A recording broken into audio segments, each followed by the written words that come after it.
persistante depuis le week-end dernier. Le Premier ministre attendu sera peut-être le pion de 2016.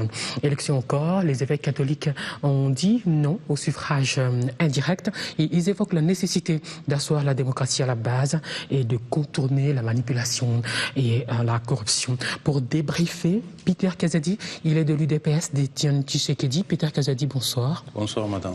Franklin Tchambala, il est de la majorité présidentielle. Monsieur Tchambala, bonsoir. Bonsoir, madame. Alors, tout de suite, cette sorte d'éclairage par rapport à ces procès d'intention au chef de l'État en 2016 se présentera ou se présentera pas. On a une sorte de position officielle puisque c'est Lambert Mende, porte-parole du gouvernement, qu'il déclarait ce lundi sur les antennes de RFI, une radio très crédible. Réaction. Merci pour l'invitation d'abord, madame. Merci pour l'invitation à Biwan. C'est la première fois où Biwan me fait l'honneur de participer à un plateau organisé ici. Et donc, merci beaucoup pour l'honneur. Maintenant, s'agissant de cette question, je pense qu'elle n'appelle même pas débat. Elle n'appelle pas débat. Et on est en train de vouloir enfoncer une porte ouverte. La constitution de notre pays est très claire. En son temps, le président de l'Assemblée nationale, l'honorable Aubin Minakou, coprésident des concertations nationales, coprésident du comité des suivis des résolutions issues des concertations nationales. Et donc, une personne attitrée à la majorité présidentielle, secrétaire général de la majorité présidentielle. En son temps, il avait déjà fourni l'éclairage qu'il faut sur la question. Il avait fait une déclaration jugée par les autres comme ambiguë parce qu'il avait déclaré ceci. Joseph Kabila partira à l'élection du prochain président. Bon, maintenant, le porte-parole du gouvernement vient de faire une nouvelle déclaration sans embâche. Est-ce que ça doit appeler débat? Il y a beaucoup de questions sur lesquelles nous devrions débattre. Celle-ci est déjà réglée par la Constitution de notre pays. Jusqu'à présent, il y avait un silence inquiétant, selon les autres. Mais la Constitution de notre pays, elle s'impose à nous tous, non? N'oubliez pas que cette Constitution, elle nous est offerte par la CENI au terme d'un référendum organisé par la commission électorale indépendante Soumalou Malou, avec comme président Kabila. Quoi qu'il en soit, il y avait des craintes, des inquiétudes, vu qu'un peu partout en Afrique, les chefs d'État tripatouillent la Constitution pour un troisième mandat, un quatrième. Des craintes, à mon avis, qui ne sont pas fondées simplement parce que les gens veulent transposer sur les chefs de l'État, Joseph Kabila, des clichés caractéristiques de leur propre personnalité. Kabila est Kabila. Il n'est rien d'autre que Kabila. Peter Kazadi, quelle réaction à l'UDPS? Oui, vous savez, les problèmes doivent être examinés sur un double point de vue, sur le plan constitutionnel. La constitution du pays prévoit qu'après des mandats, tout chef, le président de la République doit céder la place à une autre personne. De ce point de vue-là, tout est réglé dans la Constitution. Mais il y a un problème maintenant qui se pose sur les plans politiques, comme vous venez de le dire. La mentalité des gouvernants africains. Vous savez, M. Kabila et son groupe ont donné un coup de force à la Constitution avant 2011, en prévision des élections. Ils ont unilatéralement changé la Constitution à quelques mois des élections pour enlever les détours des élections et limiter ça à un seul tour. Ce qui était constitutionnel. Écoutez, on ne peut pas changer des règles du jeu pendant les Jeux. Nous étions déjà engagés dans un processus électoral. Voilà que Kabila vient, il change en prévision des tricheries que nous avons dénoncées en 2011. Et la même crainte demeure dans les chefs des Congolais, où nous pouvons voir à un mois de la fin des mandats constitutionnels de M. Kabila qu'il puisse changer.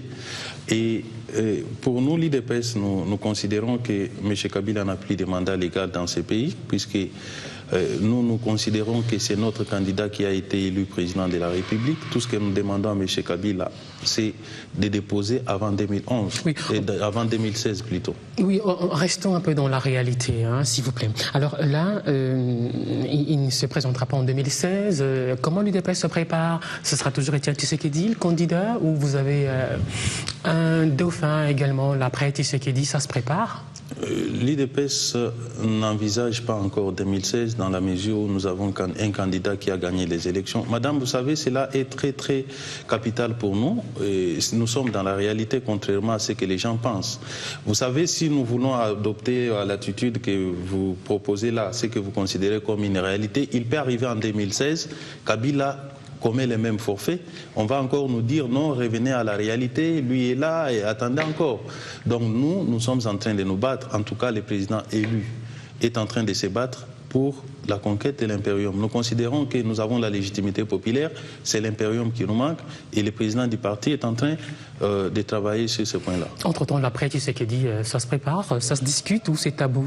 Je crois vous avoir répondu sur ce plateau qu'on ne décrète pas un leader. Un leader tombe de lui-même. Il y aura un moment où un leader va s'imposer et l'UDPS, nous sommes un parti de masse. La masse va choisir en cas de besoin celui qui va succéder à Étienne Tshisekedi. Mais pour l'instant, cela n'est pas à l'ordre du jour. Monsieur Franklin Tchamala. Quelle est la question? La guerre de succession est désormais ouverte à la majorité. Maintenant qu'on sait que le chef de l'État ne sera pas candidat à sa propre succession en 2016, des dauphins. Non, chez nous, il n'y a pas de guerre ouverte. Nous sommes une famille politique réglée. Nous avons une charte. Nous avons une autorité morale. Nous avons un secrétaire général. Et donc nous avons un bureau politique. Et donc la guerre chez nous, elle n'est pas à l'ordre du jour en ce moment. Les moments venus, la famille politique va dans le cadre de ses organes délibérer sur la question et dire à l'opinion comment cela va se passer. Pour le moment, ce n'est pas l'ordre du jour. Je vais y arriver. Qui succédera à Joseph Kabila? Il ne m'appartient pas ici. Des candidats, des noms, des profils? Il ne m'appartient pas ici. Je ne suis pas un organe de la MP. Ce serait un coup d'État à ma famille politique.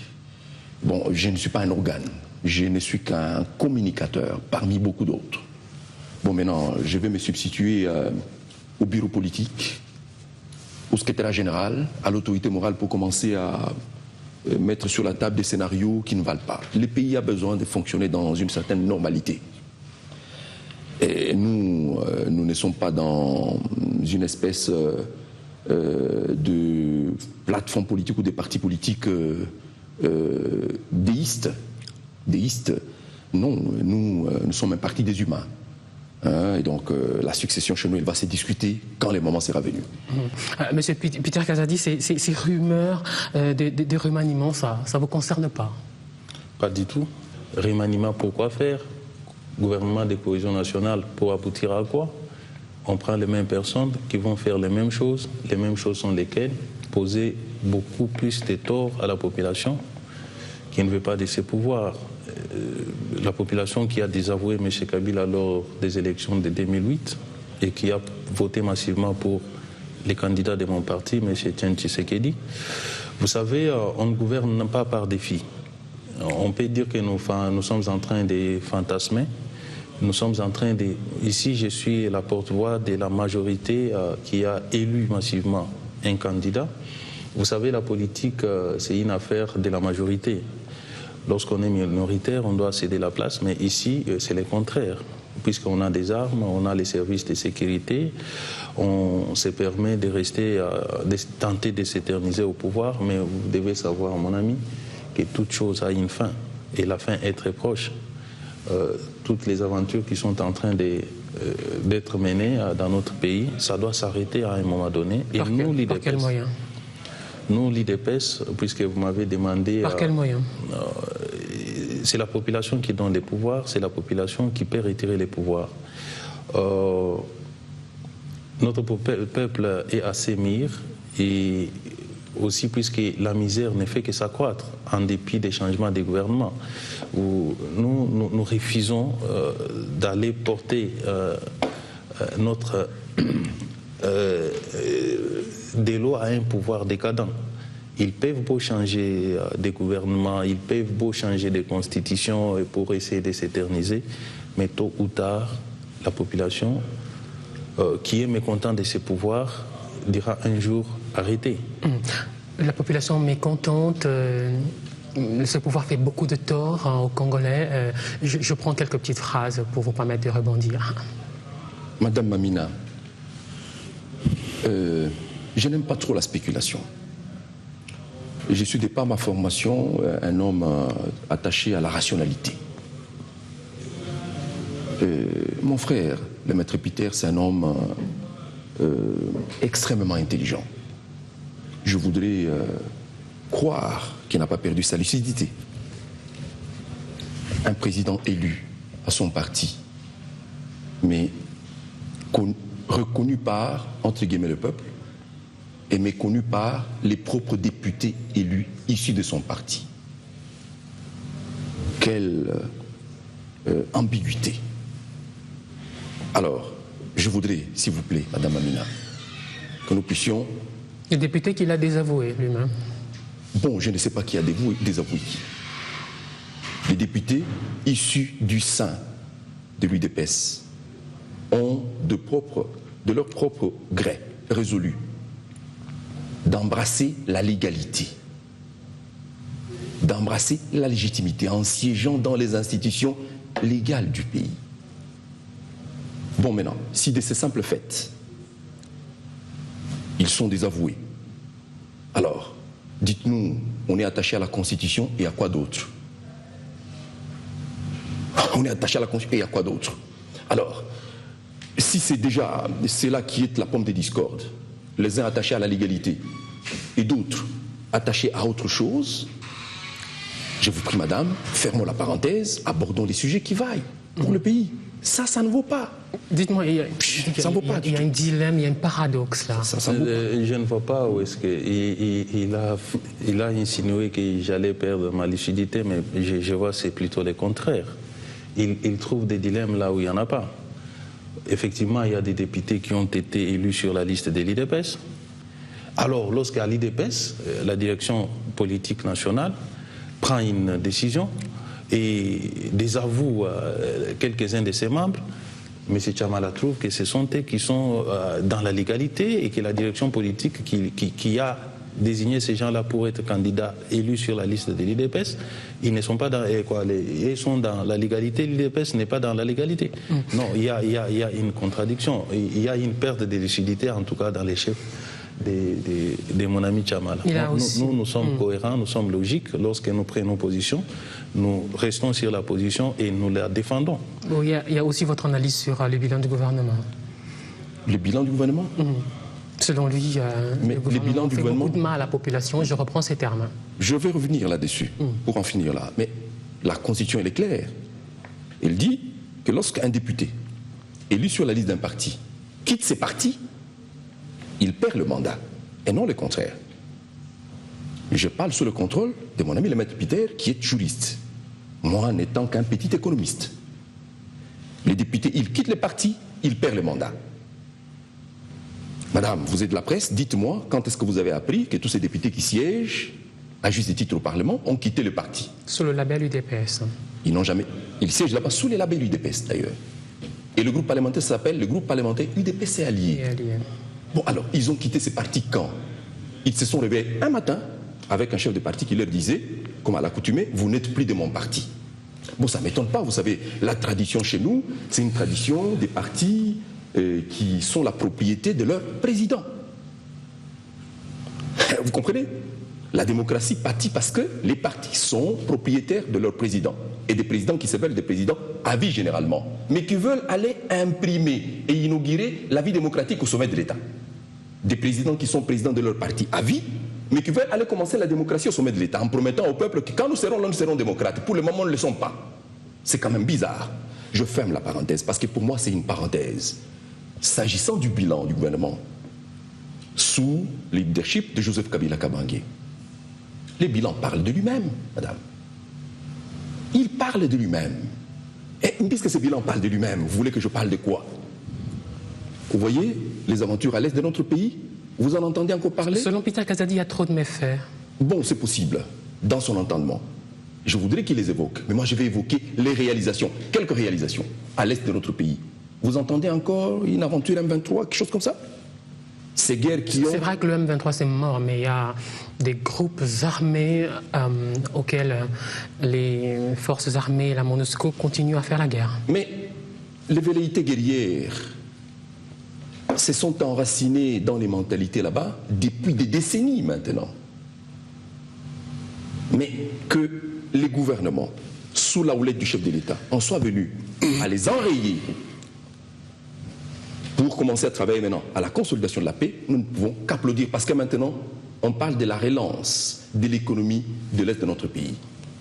Une chose. Deuxième chose, madame, il y a des choses qui se font et auxquelles l'opinion attentive est accrochée. Lorsque vous descendez aujourd'hui aux entrepôts de l'UNICEF à GB, il y a un miracle qui s'est produit là-bas. Lequel? Il y a quelque temps, notre gouvernement avait la main tendue vers les organismes des Nations Unies pour construire des latrines publiques dans la ville de Kinshasa, ici et dans tout le pays. Maintenant, c'est le gouvernement qui donne du travail aux organismes des Nations Unies. UNICEF prenait l'argent. Allez me construire les écoles dans la province orientale. UNICEF, voici l'argent. Achetez les équipements pour 200 hôpitaux généraux de ce pays et 1 millier de centres médicaux de ce pays. Équipez-les et achetez les médicaments pour leur compte. Quand vous allez au dépôt de l'UNICEF à GB, mais il manque de la place pour les équipements et les médicaux qui ont été achetés par l'UNICEF pour 30 millions de dollars, destinés à environ 200 hôpitaux généraux du statut de Mamayebo et plus de 1000 centres médicaux éparpillés sur l'étendue de notre pays. Ça s'appelle comment? Ça s'appelle un changement qualitatif de la gouvernance. Madame, il y a quelques années, les transports en commun n'étaient plus qu'une affaire des privés. Sotraz a été mangé par des gens que vous connaissez, sous la Deuxième République. On a tenté de relancer ces sacs, la mentalité rongeuse et érosive héritée de la Seconde République a mangé ces sacs de M. Laurent Désiré Kabila. Mais l'effort constant a permis de nous donner Transco. Mais avant Transco, il y avait Stuc qui a... Tout ça a été mangé par nous-mêmes. Je dis, ça c'est important. Aujourd'hui, madame, les fonctionnaires qui étaient toujours impayés, 30 mois d'arriérés, 40 mois, vous en entendez parler? Ils sont payés régulièrement. C'est vrai qu'ils ne se plaignent pas des arriérés, mais ils pleurnichent sur des salaires modiques. Non, ils se plaignent. Des salaires de misère. Ils se plaignent même d'être payés trop tôt. Maintenant, c'est le 15. Le 15, les comptes étaient approvisionnés. C'était l'étape de la stabilisation. Mais avec des salaires de misère, 60 000 francs, 70 000 francs. Mais ces salaires de misère ne leur étaient même pas alloués. Ils étaient bouffés quelque part par des gens que vous connaissez. Maintenant, au moins, ils l'ont régulièrement. Ils l'ont même trop tôt. L'étape suivante va consister à améliorer. Ceci, vous savez, le développement, c'est un processus cumulatif. Nous avons passé près d'une décennie à détruire. Maintenant que nous nous engageons dans une dynamique de construction ou de reconstruction, maintenons le cap. Okay. Peter Kazadi, ce gouvernement travaille à la relance. Écoutez, je constate que M. Tchamala joue les défenseurs de ce qu'il a qualifié. Vous avez dit que le pouvoir fait beaucoup de mal, vous faites allusion. Bien sûr, je maintiens mes propos. Je voulais tout simplement faire constater qu'il est ici sur ce plateau comme défenseur des anciens membres de l'IDPS qui ont violé la ligne de conduite du parti, c'est son droit. C'est comme ça qu'en Afrique, ceux qui détiennent les pouvoirs, c'est créer leurs propres opposants. Aujourd'hui, on parle de M. Kengo, chef de file de l'opposition, alors qu'il est dans les pouvoirs avec M. Kabila. L'opposition républicaine. Oui, bon. Ils disent autorité morale. Oui, donc je constate seulement qu'en Afrique, les pouvoirs se créent ses propres opposants. Et c'est ce que M. Tchamala est en train de faire ici.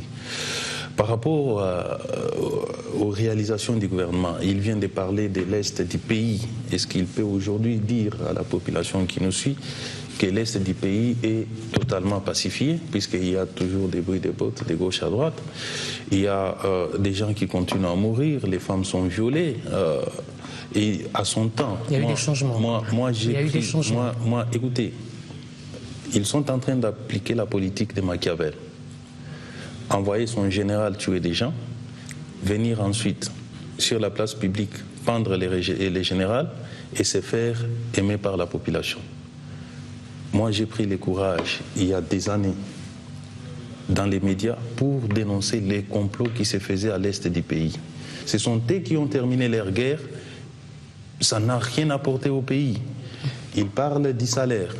D'abord, j'entends des gens féliciter la bancarisation des salaires des fonctionnaires, ce qui est une bonne chose, puisqu'à travers le monde, toutes les transactions doivent se faire à travers la banque. Mais ici, chez nous, moi, j'estime que ce n'était pas opportun. Pourquoi? Avec un salaire de misère qu'on dépose à la banque est obligée de retenir les frais bancaires. Non, à ce sujet, le vice-premier ministre Mokoko Samba avait expliqué qu'il n'y a aucun frais de retrait, non, ça, ni de tenue de compte. Ça, c'est ce qu'il dit. Même les fonctionnaires eux-mêmes le témoignent. Universellement, lorsqu'on a un compte, on doit payer les frais de tenue de compte pour que la banque puisse fonctionner, puisque la banque ne fait pas du bénévolat. Dans le cas sous examen, c'est ça qui est payé par la banque. C'est ce que les messieurs disent, mais ce que moi je sais, universellement, lui est économiste, il venait de le dire, la banque vit des frais et des commissions. Et là, sur les comptes. C'est exceptionnel, ça ne se passe pas comme ça. Qu'à cela ne tienne. On dit que le salaire est payé régulièrement. Quel genre de salaire?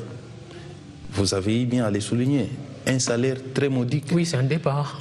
On paye à un père de famille 45 000 francs.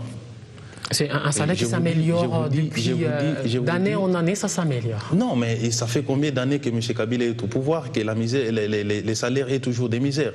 Il totalise aujourd'hui plus de 10 ans de pouvoir. Ça fait 100% d'évolution. Ça veut dire 10% chaque année. C'est quelque chose. C'est pas rien. Non. Écoutez, je pense que nous n'avons que ces pays comme les nôtres. Tous ces gens-là qui souffrent sont des Congolais. Ce sont nos frères, ce sont nos sœurs, nos papas, nos mamans. Nous devons dire les choses telles que ça se passe. Il est difficile à un fonctionnaire de dénouer même les bouts d'une semaine. M. Chamala parle des hôpitaux. Je vais vous parler des cas concrets. Pas plus tard qu'il y a des semaines, ma mère est tombée malade. Je l'ai amenée à l'hôpital général Mutombo Dikembe. Incapable. On nous envoie aux cliniques universitaires. Mais les lits qu'on est allé la placer, je me demande dans quel pays on est. Une institution sanitaire de la hauteur des cliniques universitaires, avec un lit, rien que les lits et l'odeur que cela dégage, j'ai compris tout de suite que personne ne pouvait guérir dans ces conditions-là. Alors ici, on est en train de dire qu'on donne de l'argent, mais ça fait plus de 10 ans. Vous savez, aux États-Unis, les mandats complets d'un président, c'est 8 ans. Et pendant les 8 ans, un candidat sérieux doit laisser des traces. Depuis que M. Kabila est au pouvoir, ce ne sont que des discours. Nous avons donné l'argent pour ceci, nous sommes en train de construire cela pour la construction des routes dont on parle. Des routes, des écoles, les démonstrations, des ponts, etc. Et vous ne voyez rien. Il ne travaille que là où il y a possibilité de voler. Alors on va passer à ces évêques catholiques qui ont dit non au suffrage indirect, tel que proposé dans les hypothèses de la CENI dans sa feuille de route. Alors les évêques craignent une manipulation, une corruption et ils tiennent à la nécessité d'asseoir la démocratie. Merci, madame. Mais comme toujours, je n'aime jamais laisser une confusion de guerre. Il nous reste que 5 minutes. Tout à fait. Si vous reculez, on n'en finira jamais. Je dis, je suis payé par la banque. C'est le gouvernement congolais qui paye les frais en lieu et place du fonctionnaire et des consultants que nous sommes. Je referme la parenthèse. Bien, voilà. S'agissant de cette question de la feuille de route proposée par la CENI, je me réjouis d'une chose, c'est que le dialogue s'est installé. Il s'est installé entre la CENI et toutes les composantes de la société de notre pays, les forces politiques et les forces vives. On s'est compris l'Église catholique aussi, parce qu'il y a quelque temps, elle avait décrété un fatwa sur Malouma, lui, c'était un homme à lapider, à crucifier. Maintenant, une passerelle de dialogue s'est installée, il a fait une proposition, l'Église a mis une contre-proposition, c'est cela qui va en démocratie. Maintenant, question, De quoi le peuple est-il demandeur? Est-il demandeur des élections pour les élections? Non. Le peuple serait demandeur des élections démocratiques, transparentes, crédibles, mais des élections qui soient à même de lui donner du personnel politique productif, contributif au développement. Pas n'importe quoi. Mais non, que ce personnel politique lui soit donné par un suffrage direct ou indirect, ce n'est pas un problème. Le problème, c'est les résultats. Mais question, encore une fois, nous avons des sénateurs élus au second degré. Ça veut dire qu'ils sont les produits du suffrage indirect. Nous avons des députés provinciaux qui sont issus du scrutin direct. Ça veut dire du suffrage universel direct. Avez-vous l'impression que le Sénat est moins productif que ces assemblées provinciales, dont la plupart d'ailleurs, quand vous allez dans leur inventaire, n'ont produit au bout des 5 ans ou des 10 ans qu'un seul l'édit budgétaire? Le peuple a besoin vraiment de gens comme ça qui sont payés régulièrement et qui sont improductifs. Non, non, non, je pense que le problème, ce n'est pas le scrutin direct ou indirect. Le problème, pour ce qui concerne notre pays, c'est un personnel politique contributif au développement, un personnel de qualité, un personnel productif, c'est cela. Mais qui ne soit donné par le scrutin direct. Ou le scrutin indirect, ce n'est pas un problème. Mais la CENI nous a fait une proposition tenant compte de son échéance, du timing. Parce que gouverner, c'est prévoir également, savoir gérer les temps. Étant donné qu'il y a des arriérés électoraux. Voilà. Peter Kazadi. Écoutez, j'entends ici dire on a besoin d'un personnel de qualité. Ce qui compte, c'est le résultat. Non. Voilà ce que je trouve comme contraste. M. Kengo, président d'une assemblée sénatoriale, mais sans un seul député et sénateur. Est-ce que c'est ça la démocratie?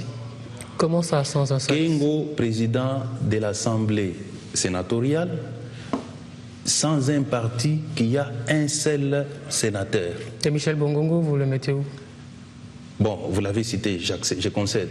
Il suffisait à lui seul de porter M. Kengo à la tête de l'Assemblée sénatoriale. Où est-ce que vous mettez les coalitions, les jeux de coalition? Les coalitions ont eu lieu où, puisqu'il y avait une majorité qui a des députés en majorité, qui a choisi son candidat. Voilà que curieusement, c'est quelqu'un qui n'avait que lui-même et les Bongongo dont vous venez de citer, comme membre, il est devenu président. Ça veut dire quoi? Puisque les membres devant composer la CENI devaient sortir des composantes bien déterminées. Mais nous avons là un monstre à la tête de la CENI, un monsieur qui n'est sorti de nulle part, mais que l'on trouve à la tête de la CENI, puisque désavoué par sa propre église, l'église catholique universelle, l'a désavoué. La société civile, dans laquelle l'église catholique fait partie, a désavoué. Mais voilà que ce monsieur est nommé à la tête de la CENI et plutôt que de venir pour exécuter la loi électorale, le monsieur vient proposer justement la violation de la loi pour arriver à la modification. La violation de quelle loi? Il n'est prévu, la Constitution ne prévoit pas l'élection au second tour. Lorsque lui vient prévoir et proposer l'élection au premier tour, il viole la loi. Or, son travail, c'était d'appliquer justement les textes tels que déjà élaborés. Au second tour ou au suffrage indirect? Ouais. Oui, mais suffrage indirect, ça veut dire quoi? Ce n'est pas les peuples. Les peuples, il y a des gens qui vont voter pour à la place des peuples. Oui, mais l'article 220 le concède. N'est pas? L'article 220 ne l'interdit pas. Non, vous savez, le problème n'est pas celui-là. Le problème n'est pas que lorsqu'il est prévu la révision de la Constitution, on doit revoir de n'importe quelle manière. La loi doit être votée dans l'intérêt de la paix sociale. Okay. On ne peut pas modifier une loi pour faire plaisir aux humeurs des gens. Okay. On termine avec Franklin Tchamala, peut-être qui va réagir sur ces expressions quelque peu désobligeantes. Tabé Maloumalou, un monstre, il est là par inceste. Je pense vraiment qu'au sortir de cette émission, mon frère le maître Peter doit avoir l'amabilité d'aller au confessionnal. Au confessionnal, si pas auprès de l'abbé Maloumalou, qui dit encore des messes au sein de l'église catholique, mais au moins auprès de Monseigneur Mosengo. Parce que l'abbé Maloumalou et encore abbé de son église. C'est un pasteur de son église. Et donc n'attirons pas la malédiction sur le pays en commençant à maudire les pasteurs et tout. Ce n'est pas bon, maître, ce n'est pas bon. Alors, madame Mamina, laissons l'abbé Maloumal tranquille. Lorsque vous lirez les procès-verbaux de sa désignation par les confessions religieuses, vous y trouverez les signatures des représentants de la Cinco ici. Moi, j'ai les procès-verbaux. Si vous voulez que je vous l'amène, je vais vous l'amener. Donc, laissons-les tranquilles. C'est un pasteur qui prie pour le pays, qui prie pour le maître Peter également. Ils sont partis. Laissons-les tranquilles. Non, on a terminé. Laissons-les tranquilles. On a terminé, on n'a plus le temps. On n'a plus le temps. Merci beaucoup, Peter Kazadi. Merci beaucoup, Franklin Chamana, d'être passé dans cette émission. On se retrouve la semaine prochaine. Merci, madame.